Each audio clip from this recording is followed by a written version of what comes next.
Bilan à mi-parcours mitigé pour l'UDPS. Le Bureau conjoint des Nations Unies aux droits de l'homme a documenté en juillet dernier une diminution des violations des droits de l'homme en République démocratique du Congo. Mais il reste encore de nombreux progrès à faire. En janvier 2019, la République démocratique du Congo a vécu une alternance pacifique au sommet de l'État. Après 18 ans de pouvoir, Joseph Kabila a été remplacé par Félix Tshisekedi. Lors de son investiture, le président Félix Tshisekedi avait promis de lutter contre la corruption, de faire des droits de l'homme sa priorité et d'installer un état de droit en République démocratique du Congo.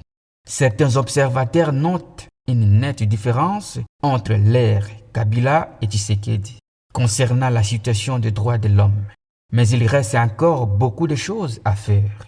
Il s'y dénotait qu'en ce jour, nous assistons à beaucoup d'abus de pouvoir et de bavures policières. C'est ainsi que la société civile appelle le chef de l'État Félix Tshisekedi à faire des réformes profondes de la police nationale congolaise.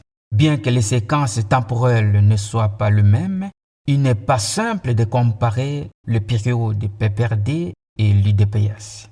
Pour Abdoulaziz, directeur du Bureau conjoint des Nations Unies aux droits de l'homme en RDC, je cite, « Si on se réfère à la période précédant les élections de 2018, qui a été marquée par la répression des manifestations, les arrestations arbitraires ou encore des exécutions extrajudiciaires, il y a lieu de noter un petit changement depuis 2019.